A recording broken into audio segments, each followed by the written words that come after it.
Olá, muito boa noite, investidor. Seja bem-vindo a mais um Visão Técnica, o seu programa semanal de análise técnica aqui na Infomoney TV. Hoje eu vou conversar com o Rafael Ribeiro, ele que é analista técnico, está entrando aqui no Infomoney. Rafael, obrigado pela presença. Muito obrigado, Mário. E olha só, esse é o meu programa de despedida, eu estou deixando a casa, estou indo fazer um mestrado, e aí quem vai entrar na equipe é exatamente o Rafael. Exatamente. E aí, Rafael, conta um pouco pra gente da sua trajetória, você já que trabalhou aqui no Infomoney antes da gente entrar aí na análise, só para o pessoal já te conhecer, você que vai ser uma cara recorrente aqui nos programas da Infomoney TV. Bom, primeiramente, obrigado, Mário, pela introdução. Primeiramente também, boa tarde, telespectador, boa tarde, investidor da Infomoney. Como o Mário falou, meu nome é Rafael Ribeiro, sou analista, sou formado em economia, trabalhei na Infomoney antes dela ser adquirida pela XP, então tem um conteúdo de análise técnica dentro da Infomoney na parte de educacional, toda aquela parte de conteúdo educacional de análise técnica, naquela época, entre 2008 e 2010, foi eu que elaborei, então se tiver a oportunidade de ver esse conteúdo para conhecer um pouquinho do meu trabalho sobre a minha parte educacional de análise técnica, fica uma dica interessante para todo mundo. Depois que eu saí da Infomoney, trabalhei como analista técnico na Empíricos, trabalhei no Citibank e meu último trabalho foi no Safra. Entrei aqui para ocupar o lugar do Mário para fazer a parte de jornalismo e também ajudar o Salomão também na parte de research. Qual que é o objetivo, né? Meu objetivo, esses dois pilares, né? Passar a notícia o mais claro possível, trazer informação para o telespectador e também trazer essa cultura do research para dentro da redação. Então, discutir cases de investimento, como sou analista técnico, falar também sobre análise técnica no meio dos programas, acho que provavelmente fazer o Infomoney na Bolsa. Sim. Então, trazer essa cultura de análise junto com a notícia também para ter uma interpretação, trazer um a mais para o nosso telespectador, para ele entender ainda mais um pouco mais do mercado, essas discussões com gestores, o trabalho que o Salomão está fazendo, pretendo também ajudar nele nessa parte. Então, trazer essa cultura do research para a Infomoney vai ser um desafio bastante interessante, estou bastante empolgado e vamos lá. Tá certo, Rafael. Então, bem-vindo à casa. Obrigado. Vamos começar a colocar a mão na massa, então a gente começa sempre o primeiro bloco aqui do Visão Técnica, falando do Ibovespa. Sim. A gente teve hoje aí o índice fechando com uma alta de 1,31% na casa dos 65.710 pontos. Isso no dia e na semana uma alta um pouco mais tímida, 0,47 de alta. Exato. O que os gráficos aí estão falando a respeito do Ibovespa? O que a gente pode esperar para as próximas semanas? Perfeito, Mário. Bovespa, a gente pôde acompanhar, o mercado está estável. Depois a gente viu um rally ao longo do ano passado. Esse começo de ano deu mais uma esticada, mas o mercado parou. O reflexo reflete muito a questão da incerteza política com relação à Previdência, com relação às reformas que estão sendo aprovadas, que muita gente está colocando na conta, muitas casas de análise estão colocando na conta da reforma da Previdência 60%, tem gente que está falando que vai ser menos do que isso, então aquela reforma tapa-buraco, água quase, com né? açúcar, né, que o pessoal está falando. Então, essa incerteza está trazendo esse reflexo para o mercado. O Ibovespa parado, o mercado está parado. Como a gente sabe, o mercado, dois movimentos, ou ele está lateralizado, ou ele tem uma tendência de alta. Hoje, nesse momento, no diário, a gente pode observar que o mercado está numa tendência lateral. Agora, eu gosto de fazer minha análise, até falar um pouco do tipo de análise que eu faço. Eu gosto de fazer aquele time frame, pegar um semanal, descer para o diário, olhar para 60 minutos para ver um ponto de entrada, o semanal para entender tendência, entender os principais pontos, principais resistências, principais suportes, olhar as principais médias. Eu gosto de acompanhar a 21,50, 21 exponencial e a 50 de média. Então, os 60 minutos eu gosto de olhar para ver pontos de entradas mais interessantes. O que eu procuro fazer quando eu vou fazer o meu tipo de recomendação é o seguinte: buscar um stop razoável, um risco-retorno sempre, tenta buscar o melhor risco-retorno, porque A gente não sabe, o mercado é uma coisa que a gente desmistifica, né, a maioria dos analistas técnicos desmistificam, que a análise técnica não é bola de cristal, ninguém sabe, ninguém prevê o futuro.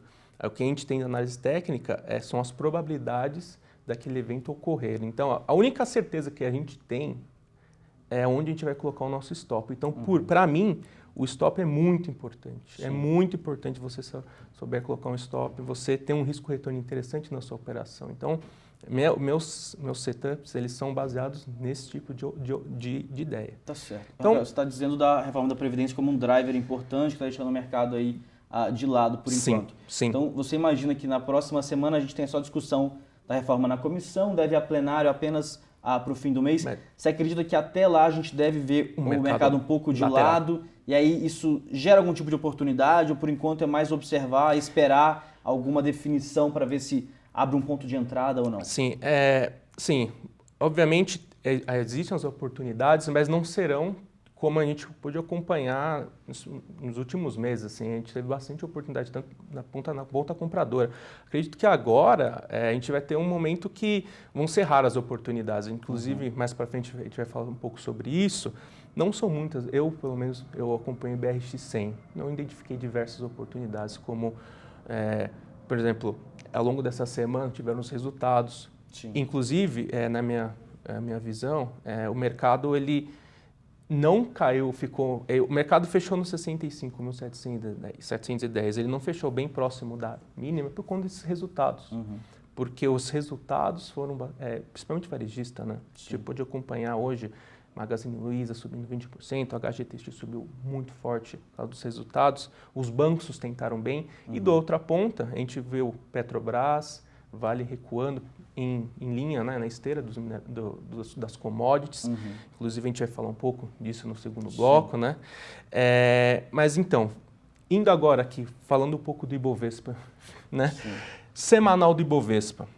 A gente pode acompanhar aqui no gráfico que o Ibovespa ainda ele segue com um viés de alta porque ele segue acima dessa média móvel de 21 semanas. A gente pode acompanhar essa média móvel de 21 semanas, vem sustentando o mercado desde meados de maio de 2016. Toda aquela alta que a gente acompanhou do mercado vem sendo sustentada por essa média móvel de 21.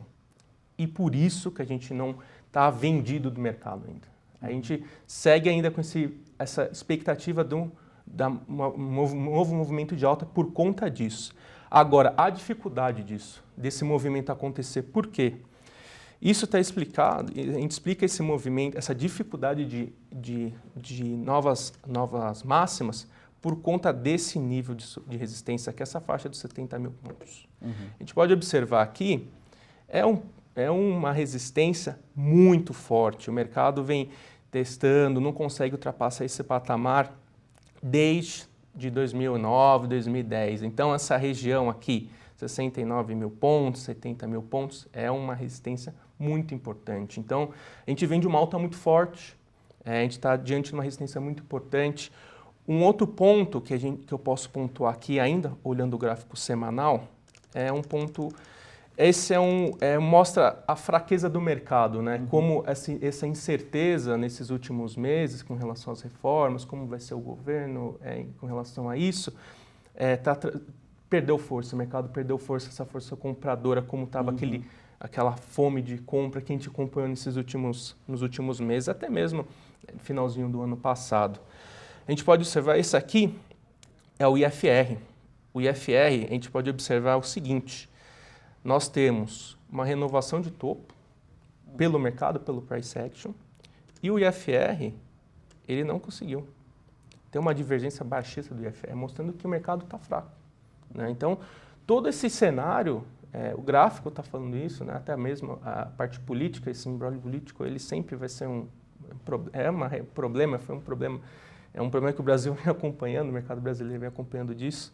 Então, por enquanto, eu acredito que esse mês a gente vai ser um mês ainda bem lateralizado. Não é possível abrir venda, como eu comentei, falar, vamos vender o mercado. Por enquanto, não tem como na minha opinião, não vou vender mercado, porque a gente ainda está segurando aquela média móvel de 21. Então, o principal suporte do mercado que a gente acompanha ao longo desse mês, 62.000 13.500. Essa mínima é muito importante para o mercado, junto com a média móvel de 21 semanas.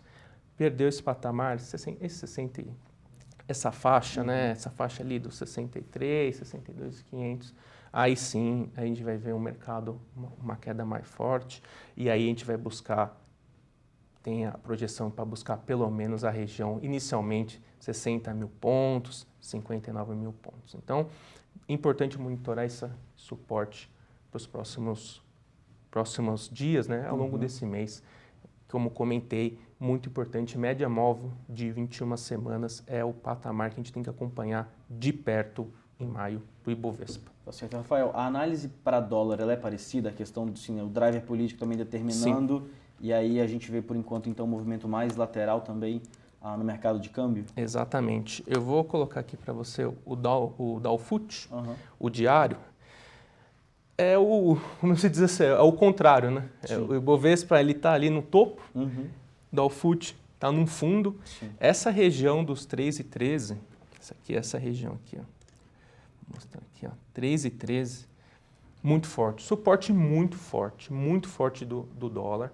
Ele vem mostrando cada vez mais que esse suporte vai ser difícil de perder. A gente pode observar aqui, aproximar aqui mais o gráfico, as bandas de Bollinger, que essa pontilhada aqui, que quer dizer, ela representa para a gente dispersão, né? A volatilidade, como ela está junta, mostra que o mercado está parado. Então esse é o gráfico diário do dólar, o Dow Foot. Ele mostra isso, o dólar parado, assim como o Ibovespa, na expectativa da questão das reformas. Então o mercado ele está esperando. Como comentei, o Ibovespa tem aquela divergência de baixa pelo semanal, tem aquela forte resistência, tem a forte resistência, mas a gente tem que esperar o mercado falar para a gente, vamos vender, vamos comprar, a gente tem que perder um suporte. Tentar antecipar, às vezes pode ser ainda mais, pode ser precipitado. Então vamos esperar, a gente tem a leitura, a gente sabe o que pode acontecer, então a gente tem que ficar atento a esse movimento. Quando o mercado falar para a gente, vamos comprar dólar, o dólar, nesse caso aqui, é essa faixa do 3,24. A gente pode ver claramente essa congestão. O dólar tem que romper no semanal essa faixa do 3,24. Rompendo esse 3,24, 3,25, com certeza, o mercado vai sair de uma congestão, essa congestão que dura desde fevereiro. Então, imagina a força que vai sair desse mercado, né? Então, assim como no dólar, no Ibovespa tem, no semanal tem aquela divergência de baixa, eu vou colocar aqui o dólar.